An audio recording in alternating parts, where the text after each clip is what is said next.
दोस्तों स्वागत है आप सभी का मेरे यूट्यूब चैनल द संजय में। दोस्तों आज जो हम सीरीज बात कर रहे हैं वो बात करेंगे संप्रेषण की। संप्रेषण एक ऐसा टॉपिक होता है, आप सीटेट में बैठे हैं, चाहे DSSS में बैठे हैं, चाहे यूपी टेट में बैठे हैं, चाहे सुपर टेट में बैठे हैं, चाहे UGC नेट में बैठे हैं, यानी संप्रेषण जो टॉपिक होता है वो हर किसी न किसी में आता ही रहता है। बस हमें समझना है कि संप्रेषण किसे कहते हैं। इससे जब भी क्वेश्चन पुटअप होगा तो संप्रेषण का अर्थ पूछेगा, संप्रेषण की प्रक्रिया पूछेगा, और जो मोस्टली जो होता पूछा जाता है वो पूछा जाता है संप्रेषण के प्रकार से। तो संप्रेषण कौन कौन से प्रकार होते हैं वो हमें देखना है। तो सबसे पहले हम बात करते हैं संप्रेषण। इसको इंग्लिश में बोला जाता है कम्युनिकेशन। इसको इंग्लिश में क्या बोला जाता है? कम्युनिकेशन बोला जाता है।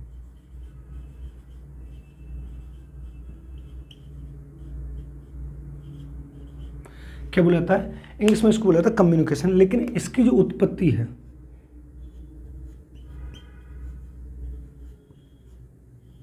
वो लैटिन भाषा के दो शब्दों से मानी जाती है। दो मानी जाती है, एक होता है कम्युनिस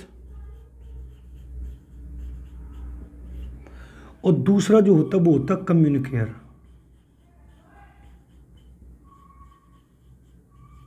दूसरा कौन सा होता है? वो होता है हमारा कम्युनिकेयर। अगर वो कम्युनिस्ट का शब्द का अर्थ आपसे पूछे तो आपको बता देना दोस्तों सामान्य, और कम्युनिकेशन का शब्द का अर्थ पूछे तो आपको बता देना भागीदारी या मित्रता। क्या बता देना? मित्रता बता देना। लेकिन जब हम इधर पढ़ते हैं, अब ये वाला जो मैंने आपको अर्थ बताया, ये वाला मैंने आपको बताया पाश्चात्य संदर्भ में। किसमें बताया? मैंने आपको ये वाला बताया है पाश्चात्य संदर्भ। पाश्चात्य संदर्भ मीन्स होता है विदेशी भाषा, और जो हमारी अंग्रेजी जो होती है वो विदेशी भाषा कहलाती है। लेकिन जब हम इसको आधुनिक अर्थ में देखते हैं, यानी वर्तमान में अगर हम इसका शाब्दिक अर्थ देखा जाए कि संप्रेषण का शाब्दिक अर्थ वर्तमान में क्या होता है, तो आपको बताना विचारों का आदान प्रदान।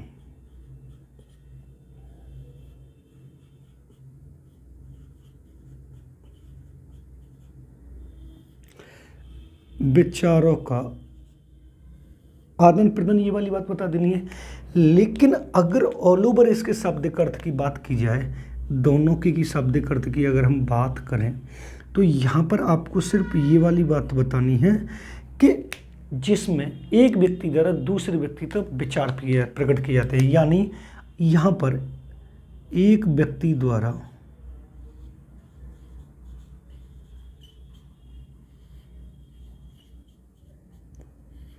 दूसरे व्यक्ति से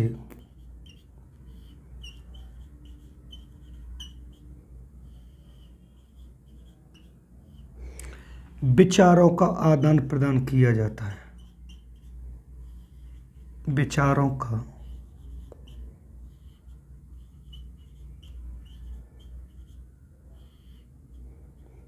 आदान प्रदान किया जाता है, वो हमारा क्या कहलाता है? संप्रेषण कहलाता है। यानी समझने वाली बात यहाँ पर ये होगी कि संप्रेषण का शाब्दिक अर्थ क्या होता है, कम्युनिकेशन का शाब्दिक अर्थ क्या होता है। तो यहाँ पर सिर्फ आपको ये वाली बात बतानी है कि जब विचारों का आदान प्रदान किया था, और संप्रेषण में दो तत्वों को होना कंपलसरी है, एक संप्रेषण देने वाला और एक संप्रेषण लेने वाला। ये वाली बात क्लियर है। लेकिन अगर वो आपको इससे शाब्दिक अर्थ की बात करें कि कम्युनिकेशन जो इंग्लिश में इसको बोलते हैं, इसकी उत्पत्ति लैटिन भाषा किन दो शब्दों से मिलकर हुई, तो आपको बता देना कम्युनिस्ट और कम्युनिकेट। कम्युनिस्ट का शाब्दिक अर्थ आपको सामान्य बता देना, जबकि कम्युनिकेटर का शाब्दिक अर्थ भागीदारी या मित्रता बतानी है। ये वाला जो शाब्दिक अर्थ मैंने पाश्चात्य संदर्भ में बताया, यानी विदेशी भाषा में जिसका शाब्दिक अर्थ बता दिया। लेकिन अगर वर्तमान में देखा जाए तो इसका शाब्दिक अर्थ क्या होता है? विचारों का आदान प्रदान। लेकिन अगर हम इसके ऑल ओवर की बात करते हैं कि इसका ऑल ओवर शाब्दिक अर्थ क्या होता है, तो यहाँ पर आपको ये वाली बात बतानी है कि जब एक व्यक्ति द्वारा दूसरे व्यक्ति को सूचना प्रदान की जाती है या विचारों का आदान प्रदान किया जाता है, वो हमारा क्या कहलाता है? संप्रेषण कहलाता है। आप इसको थोड़ा नोट कर लें कि संप्रेषण इसे बोलते हैं। इसको नोट करें आप। अब इसको नोट करने के बाद अब हम देखते हैं कि संप्रेषण का दूसरा नाम क्या होता है। संप्रेषण का दूसरा नाम क्या होता है? संप्रेषण को किस और नाम से जानते हैं, ये वाली बात हमें थोड़ा समझनी है कि संप्रेषण का दूसरा नाम क्या होता है और संप्रेषण को अन्य किस नाम से जाना जाता है। तो यहाँ पर हम थोड़ा इसको देखेंगे, तब तक आप इसको नोट करिए। देखो, अब यहाँ पर समझने वाली बात ये होगी, अगर वो आपसे ये पूछता है कि संप्रेषण का अन्य नाम क्या है, अगर वो आपसे ये पूछता है कि संप्रेषण का अन्य नाम क्या है, तो यहाँ पर आपको संप्रेषण का जो अन्य नाम बताना है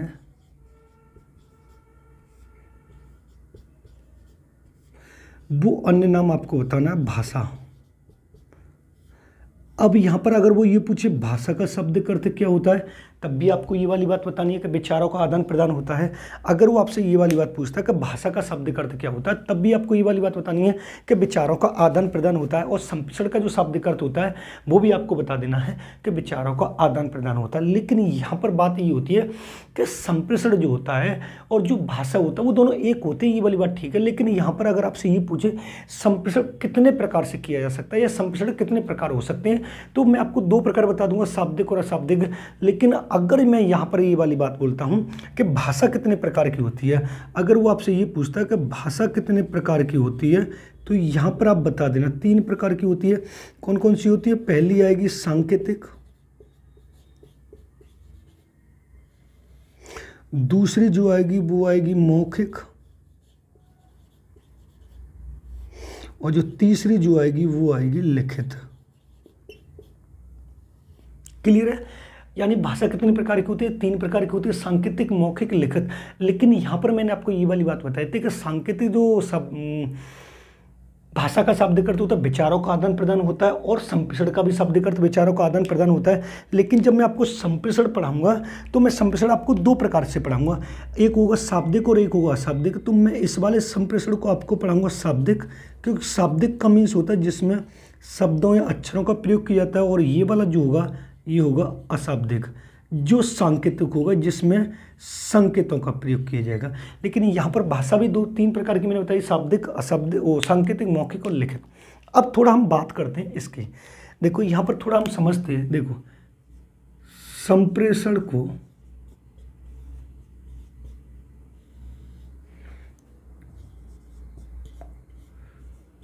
शिक्षा की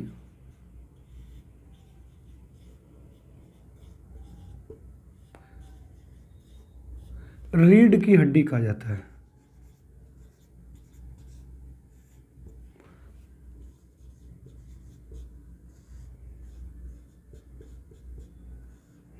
कहा जाता है जिसमें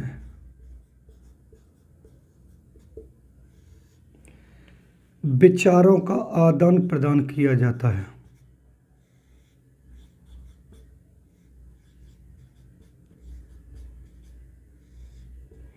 विचारों का आदान प्रदान किया जाता है।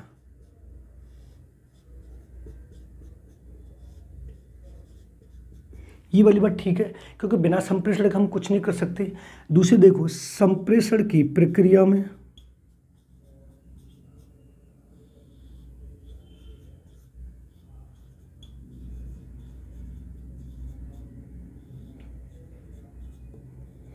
दो तत्वों का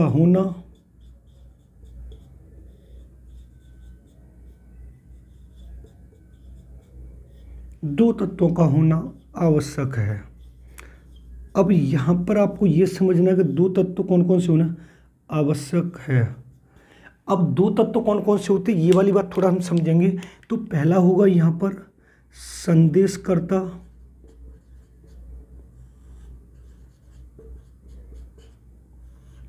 और जो दूसरा होगा वो हमारा होगा श्रोता।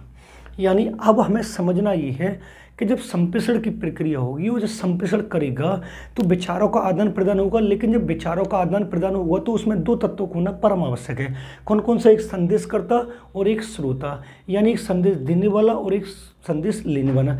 लेकिन आपको ये समझने वाली बात यहाँ पर होगी कि संप्रेषण जो होता है वो पूर्ण रूप से डिपेंड किस पे करता है, यानी जो संप्रेषण होगा पूर्ण रूप से किस पर डिपेंड करेगा।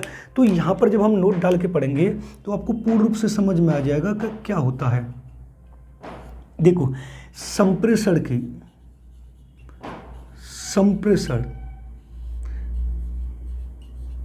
पूर्ण रूप से किस पर निर्भर करता है? श्रोता पर निर्भर करता है। मान लीजिए मैं आपको पढ़ा रहा हूँ, तो मैं अभी संदेशकर्ता हो गया, क्योंकि संदेश देने वाला संदेशकर्ता होता है और संदेश लेने वाला श्रोता होता है। मान लीजिए मैं अभी आपको पढ़ा रहा हूँ और मेरे पढ़ाने के बाद जब तक मैं जो पढ़ा रहा हूँ वो वाली बात आप तक ना पहुँच जाए तो तब तक संप्रेषण पूरा नहीं माना जाएगा। यानी संदेशकर्ता के द्वारा कही गई बात श्रोता तक हूबहू तब तक नहीं पहुँच जाती जब तक उसकी पूर्ण रूप से समझ में नहीं आता था, तब तक संप्रेषण नहीं माना जाता है।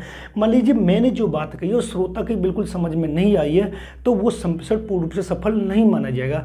मेरे द्वारा जो कही गई बात उसका डिसाइड श्रोता कहेगा कि मैंने जो बात कही है वो सही कही है गलत कही है। तो यहाँ पर वो वाली बात तो बोला कि संप्रेषण पूर्ण रूप से किस पर निर्भर करेगा, तो यहाँ पर आपको बता देना किस पर निर्भर करेगा, तो श्रोता पर निर्भर करेगा। किस पर निर्भर करेगा? श्रोता पर, क्योंकि संप्रेषण को पूर्ण रूप से डिसाइड कौन करता है कि संप्रेषण सही हो रहा है या गलत कर रहा हो रहा है, तो वो कौन डिसाइड करेगा? तो मैंने आपको बताया श्रोता पर निर्भर करता है। और यहाँ पर ये वाली बात और होगी कि जब संप्रेषण का प्रयोग किया जाएगा तो दो प्रकार से किया जाएगा, या तो शाब्दिक या अशाब्दिक। जब शाब्दिक का प्रयोग करेंगे तो मौखिक रूप से कर सकते हैं, अभी जो मैं बोल रहा हूँ तो मौखिक रूप से कर रहा हूँ, और जब मैं लिखता हूँ तो लिखित रूप से करता हूँ। लेकिन जब ये मेरे हाथ चलते हैं तो ये कौन सा होता है? सांकेतिक होता है, तो जिसको मैंने अशाब्दिक के रूप में माना गया है। अब समझने वाली बात ये होगी कि संप्रेषण दुमुखी प्रक्रिया होती है, त्रिमुखी और बहुमुखी होती है। तो आपको बता दें दुमुखी प्रक्रिया होती है जिसमें एक संदेश देने वाला होता है, एक संदेश लेने वाला होता है। लेकिन यहाँ पर एक सामाजिक प्रक्रिया भी मानी जाती है, बहुमुखी भी मानी जा सकती है। अब इसी की तर्ज पर हम दो चीज़ आपको पढ़ेंगे। अब इसी की तर्ज पर यहाँ पर आपको दो चीज़ और पढ़नी है। मान लीजिए एक होता है हमारा संचार, अब इसी की तर्ज पर आपको ये दो चीज़ और समझ लेनी है, तब आपको पूरा समझ में आ जाएगा। एक होता है संचार और एक होता है बहुसंचार। अब संचार किसे कहते हैं और बहुसंचार किसे कहते हैं इसको भी समझते हैं। देखो संचार, जब एक व्यक्ति के द्वारा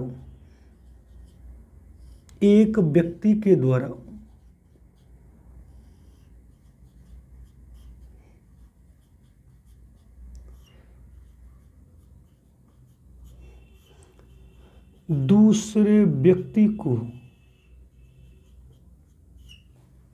सूचना प्रदान की जाती है,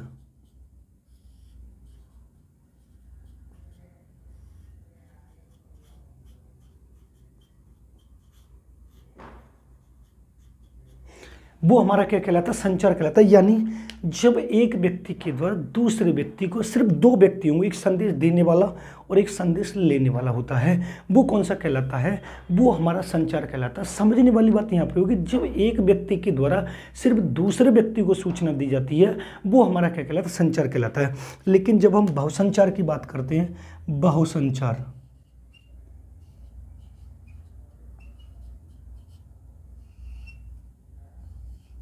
जब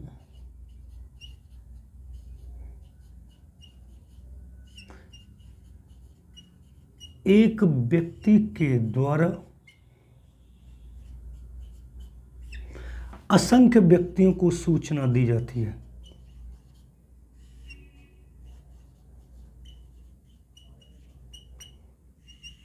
असंख्य व्यक्तियों को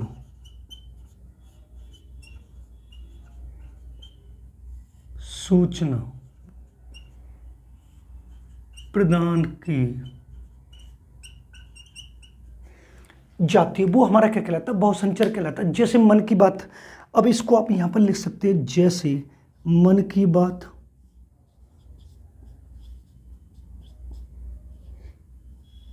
अब ये जो जैसे मन की बात जो होती है, वो मोदी साहब जो होते हैं, प्रधानमंत्री जो हमारे हैं, वो एक जगह बैठ के अपनी बात को प्रसारित करते हैं।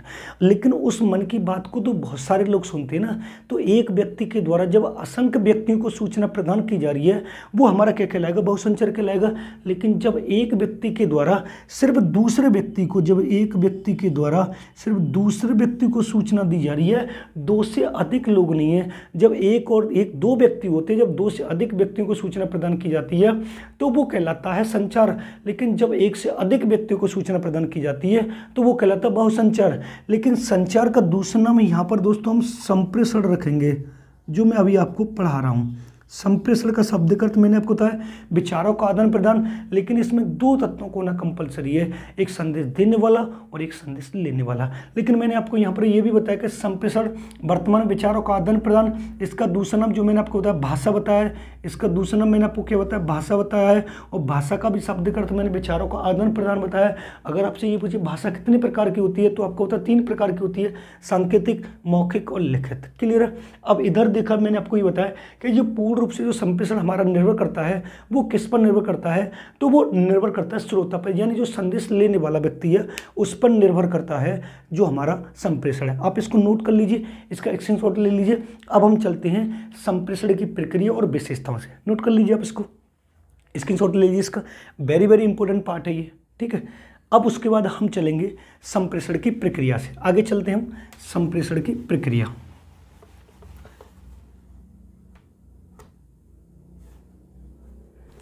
आपको समझ में आना चाहिए पूर्ण रूप से, क्योंकि संप्रेषण से किसी भी एग्जाम में बैठे आप टीचिंग का किसी भी एग्जाम में आपको कंपल्सरी 2 से 3 क्वेश्चन मिलने के पूरे चांस रहते हैं। क्लियर है।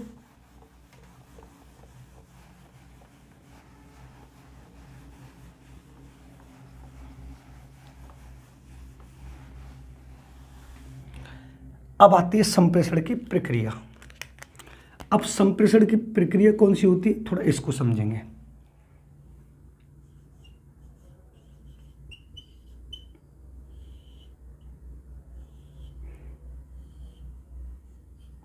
देखो, संप्रेषण की प्रक्रिया को हम थोड़ा नोट डाउन भी करेंगे और समझेंगे भी कि संप्रेषण की प्रक्रिया होती कौन सी। देखो, पहला होता है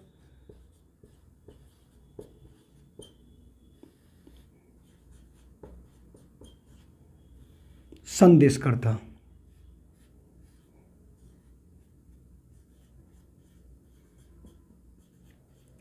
उसके बाद आती है हमारी इनकोडिंग, उसके बाद हमारा आता माध्यम,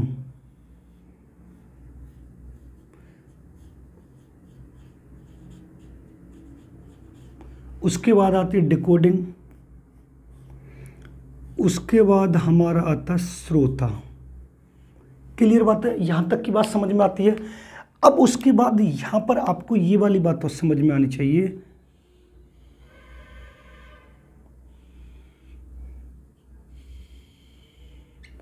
ये वाली बात समझ में आनी चाहिए। अब ये जो श्रोता है, जो मैंने ये सारी बात श्रोता तक पहुंचाई है, तो श्रोता फीडबैक किसको देगा, तो वो फीडबैक किसको देगा, संदेशकर्ता को देगा। तो यहां पर आपको ये वाली बात और समझ में आनी चाहिए,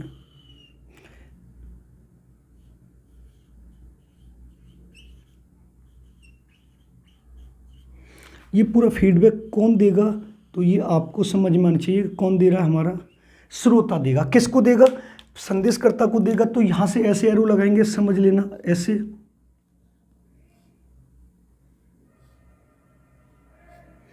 पूर्ण रूप से समझना। और यहां से आपसे पूछेगा भी। देखो, अब समझने वाली बात ये है कि पूर्ण रूप से थोड़ा समझाते हैं और थोड़ा लिखते भी हैं। अब वो आपसे ये पूछेगा जो इनकोडिंग होता है वो किसकी भाषा होती है, इनकोडिंग किसे कहती है, इनकोडिंग क्या होती है, फिर उसके बाद माध्यम होता है, फिर उसके बाद डिकोडिंग होती है, फिर उसके बाद ये होता है। देखो, समझने वाली बात है। अब मैं जो भी बात बोल रहा हूँ, अब ये मेरी जो बात बोली जा रही है, तो मैं कौन हूँ, संदेश करता हूँ। अब संदेश करता हूँ तो मैं अपनी जो बात बोल रहा हूँ तो किसी न किसी के द्वारा बोल रहा हूँ। तो मेरे अंदर जो माइक लग रहा है, ये जो मेरी माइक जो लग रहा है, ये मेरी भाषा है। अब मेरी बात आप लोगों तक पहुँच रही है, आप लोग मेरे सामने तो है नहीं, तो बहुत से लोग मेरी वीडियो को देखेंगे जो कहीं पर कहीं और कहीं कोई कहीं बैठा होगा। तो मैं जिस बात को बोल रहा हूँ धीरे धीरे, तो वो इनकोडिंग जो होती है वो संदेशकर्ता की भाषा होती है। यानी मैं जो बोल रहा हूँ वो धीरे धीरे बोल रहा हूँ, लेकिन मेरी जो भाषा होगी वो इनकोडिंग होगी। जब इस भाषा को माध्यम, अब माध्यम मैंने ये क्या लगा रखा, माइक लगा रखा, ये माइक लगा रखा है, ये माध्यम डिकोड करेगा। यानी ये माध्यम इसको डिकोड करेगा और डिकोड करके आपके पास भेजेगा। और आपके पास भेजने के बाद फिर आप फीडबैक मुझे देंगे, कमेंट बॉक्स में करेंगे कि सर आपके द्वारा जो बताई गई बात हमारी समझ में आ गई। इसी तरह हम इसको बात करते हैं मोबाइल पर। तो मोबाइल पर जो हम बात करते हैं वो धीरे धीरे बात करते हैं, लेकिन जब हम धीरे धीरे बात करते हैं तो वो हमारा क्या कहलाता है, एन्कोडिंग कहलाता है। फिर मोबाइल उसे कन्वर्ट करता है, डिकोड करता है, किसके पास पहुंचाता है, आपके पास पहुंचाता है। या तो आप हैंडी फ्री करके बात करते हैं या फिर आप उसका स्पीकर थोड़ा ज़्यादा कर लेते हैं या वॉल्यूम ज़्यादा बढ़ा लेते हैं, और उसके बाद जिस क्वेश्चन का आंसर मैं आपसे पूछता हूँ उस क्वेश्चन का आंसर आप बताते हैं। यह हमारा एक तरह से अच्छा आदान प्रदान होता रहता है। तो मेरी बात आप लोगों तक सही तरीके से पहुंच रही, इस बात की गारंटी कौन देगा, तो श्रोता देगा। और इसी बात को मैंने आपको पूर्ण रूप से बताया है कि ये जो संप्रेषण की प्रक्रिया है वो पूर्ण रूप से किस पर निर्भर करेगी, तो मैंने आपको बता दिया श्रोता पर निर्भर करेगी। अब यहाँ पर समझने वाली बात ये होगी, जो इनकोडिंग होती है, अगर आपसे ये पूछे ये क्या होता है तो आपको बता देंगे संदेशकर्ता की भाषा। संदेशकर्ता की भाषा किसकी भाषा होती है, संदेशकर्ता की भाषा होती है। लेकिन डिकोड पूछे तो आपको बता देना माध्यम की भाषा होती है। किसकी भाषा होती है, माध्यम की भाषा होती है। अब आपसे ये पूछिएगा इस दुनिया सब इसमें सबसे पहला तत्व कौन सा होता है और सबसे अंतिम तत्व कौन सा होता है। तो यहां पर आपको दो चीज पढ़नी है कि संप्रेषण की प्रक्रिया का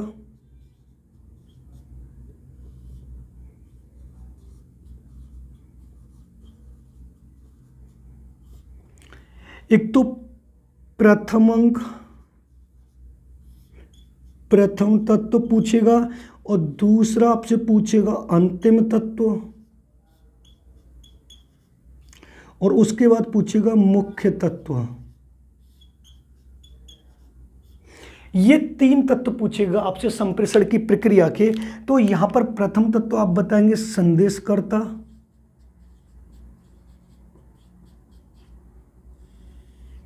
अंतिम तत्व बताएंगे फीडबैक, और मुख्य तत्व बताएंगे श्रोता। कौन बताएंगे, श्रोता। और श्रोता में क्या होता है, संप्रेषण की प्रक्रिया, संप्रेषण की संपूर्ण प्रक्रिया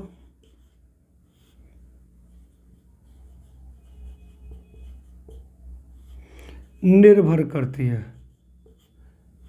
क्या करती है, निर्भर करती है। 3 से 4 क्वेश्चन यहाँ पर आपसे वो क्लियर हुए हैं। अगर वो आपसे ये पूछता है कि संप्रेषण की प्रक्रिया का प्रथम तत्व कौन सा है, संदेशकर्ता, अंतिम तत्व कौन सा, फीडबैक, मुख्य तत्व कौन सा है, श्रोता, संपूर्ण प्रक्रिया किस पर निर्भर करती है, श्रोता पर, डिकोडिंग किसकी भाषा होती है, माध्यम की, इनकोडिंग किसकी भाषा होती है, संदेशकर्ता की भाषा होती है। क्लियर है।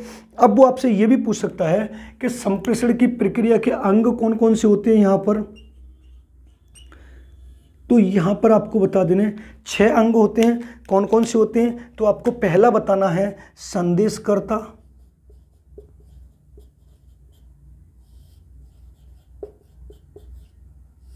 दूसरा बताना है इनकोडिंग, तीसरा बताना है माध्यम, फिर उसके बाद बताना है डिकोडिंग, फिर उसके बाद बताना है श्रोता, और फिर उसके बाद बताना है फीडबैक। और ये 6 के जो 6 तत्व हैं ये कैसे हैं, तो आपको बताना क्रम से हैं। कैसे हैं, ये क्रम से हैं। यहाँ पर आपको कई तरीके से पूछेगा कि संप्रेषण की प्रक्रिया कैसी है, उसका सही क्रम बताइए। तो संदेशकर्ता, इनकोडिंग, माध्यम, डिकोडिंग, श्रोता। अगर आपसे ये पूछे इनकोडिंग किसकी भाषा होती है, तो आपको बता दें संदेशकर्ता की, डिकोडिंग भाषा किसकी होती है, माध्यम की, सबसे महत्वपूर्ण तत्व किसको माना जाता है, श्रोता को, पहला तत्व किसको माना है, संदेशकर्ता को, और अंतिम तत्व किसको माना जाता है, फीडबैक को। अब आते हैं वो ये पूछे संप्रेषण की प्रक्रिया के अंग कौन कौन से हैं, तो मैंने आपको ये क्रम से बता दिया, संदेशकर्ता, इनकोडिंग, माध्यम, डिकोडिंग, श्रोता। अब बात करते हैं हम इसकी विशेषताओं की। अब इसकी विशेषताएं कौन कौन सी होती हैं, थोड़ा इनको समझते हैं, संप्रेषण की विशेषताएं।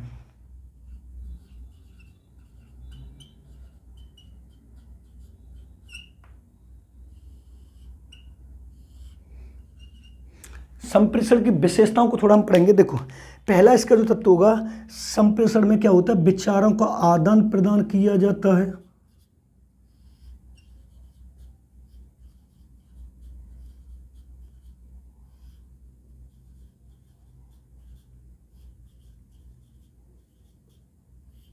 आदान प्रदान किया जाता है। दूसरा जो हम पढ़ेंगे संप्रेषण, दोमुखी प्रक्रिया है।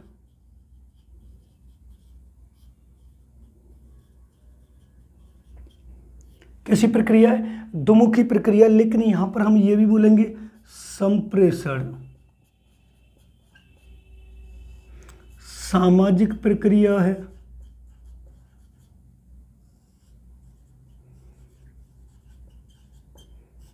यहां पर ये भी बोलेंगे संप्रेषण।